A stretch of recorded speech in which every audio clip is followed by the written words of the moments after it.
Hello my dear students, how are you all? Welcome to online class with me Nusrat Alam, lecturer in English, Milestone College. I believe you all are busy with your studies and staying at home safe and sound. Our today's online class is on a very important topic which you have in your English first paper, question number 4. What is that? Yes, our today's online class is on information transfer. What is an information transfer? Well, if we want to define what is information transfer, then the definition could be something like this. It is a process of transferring the needed information from the given reading text. That means the question gives us one text and we read it, and after reading the question or the text, we select some points for our answer. This is how a question of information transfer looks like. A passage is given about a certain event or some famous personality, and a chart is also given below with some information gap. There are 5 gaps, so you can see over there, and those gaps demands different information about that person or the event that is talked about in the passage. For example, the information gaps might demand what was the name, what was that action, where the action took place, or when did it happen, etc. We have to find the answer from the passage and fill up these gaps. well, my dear students, you might think that what is the use of information transfer in our daily life? Well, the practice of this kind of exercise teaches us how to extract information from some passage or from other sources. You can compare this information transfer chart with your report card. From round the year, whatever you do, all the informations are put in your report card separately for separate subjects, your percentage, your GPA, etc. Looking at that, we can easily understand what is the progress of your study. So, information transfer chart is also something with the help of which we can see the long description of some people, some person's life in one small chart. But before answering, we must keep some tips in our mind, some tips to answer information transfer.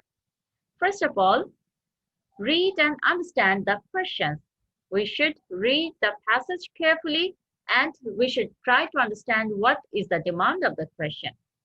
Secondly, skim the reading text to get an idea of it. We have to read the text in such a way so that we can understand or we can get some idea of that given text. Third, scan the reading text for your answers. We have to scan the text again and again so that we can find out the answer, the required or needed answers for our question. What is skimming and scanning then? Skimming is reading the text fast. As we have a limited amount of time in our examinations, we cannot take so much time for reading one text. So we have to read it fast. And what is scanning then? Scanning is finding answers for the question in the reading text. According to the answer, we have to scan the given passage so that we can find out the proper answer. And how to answer the information transfer? Answers should be in single words or in phrases. The informations are given in the text in sentences, but our answers should be in one word or in phrases. Number 2. Answers should be taken from the given text. We cannot find out the answer from somewhere else. Number 3. Do not give your answers. It means we cannot create or we cannot give any answer that we want to or that are according to our wish. Number 4, watch out on spelling mistakes. As the answers are in 1 or 2 words, so we have to be very careful about our spelling mistake, for which we might lose some of our marks as well. So now let's answer practically. Read the passage first and then let's find out the answers. Jivananda Das was born in a small town of Borishal in 1899. He took his master's degree in English at the age of 22. The next year, he started his teaching career as a lecturer in English at Calcutta City College. He lost the job in 1928 on the charge of publishing a poem in the Porichoy Potrika. He joined Ramjas College, Delhi in 1929, but returned to his motherland next year. He got appointed in BM College, Borishal in 1935. In 1947, when India was divided, he left Bangladesh for India. In 1951, he joined the Kharagpur College. He got a Rabindra Award in 1953. He died on October 22, 1954. So the whole passage is about the achievements of this great man, the great poet Jivananda Das. Now let's fill up the gaps. Students, check out each row of this chart gives us one information in short form of a sentence. And you can see the title of the column. So what kind of information each word of that row is giving us. But there is an information gap in the column of place. So Jivananda Das, the activity was born, and we have to mention the name of the place where he was born. And let's now scan up the whole passage. Where is the information of his birth? Yes, he was born in a small town of Borishal in 1899. So the answer will be Borishal or in Borishal. Next one, he MA English dash, and dash the information gap is in when or time. That means when or in which year he completed his MA degree. Though the answer is not completely given here, it is said he took his master's degree in English at the age of 22. So we have to add 22 with his birth year, with the year he was born. So 1899 plus 22 equals to 1921, and that is going to be our answer. It is often found that the answers are not clearly given in the text, so we have to think carefully for that answer. Next gap is in number 3, and the gap is in the column of activity, career.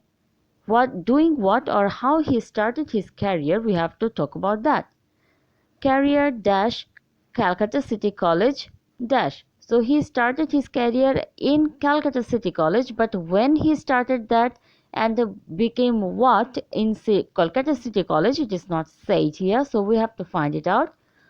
But the passage also doesn't say when he started, but he started his career as a lecturer. So the answer of number 3 is a lecturer, but when he started his career, the next year, that means after completing his MA in 1921, the next year in 1922 he started his career.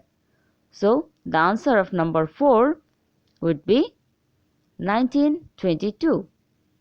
The last one, Jivananda migration dash in 1947. The information gap is in the column of place, so we have to mention the name of the place where he migrated. The information is clearly given here. In 1947, when India was divided, he left Bangladesh for India. So where did he go? He went to India. So our answer is India. Now let me show you a chart which is fully filled up with the correct answer which are taken from this passage or taken from this the above informations. And I believe the way that I answered it is clear to you right now. Here, my dear students, you can see that all the answers are written, and though it is written in chart, I have shown this to you in this way, but it is really difficult for us to recreate the whole chart, I believe. So you can only write the answers by writing answer to the question number 4 and then write 1, 2, 3, 4, 5 and the one word or the phrase that is our answer of the question. You can just put that on and that would be okay. From the description of the chart, you must have understood how to extract information from our passages and how to answer them. But in our exam, as to recreate the whole chart is really time consuming, we can answer in this way by writing only answers. So, my dear students, I believe that all the confusions that you already had must have been very cleared with the help of our today's class. I hope you would be preparing for your examination in a better way with full sincerity and effort, and you make sure that you score good marks in your English exam. So with the hope of your better health and better education, I, Nusrat Alam, is going to say bye-bye to you. Goodbye.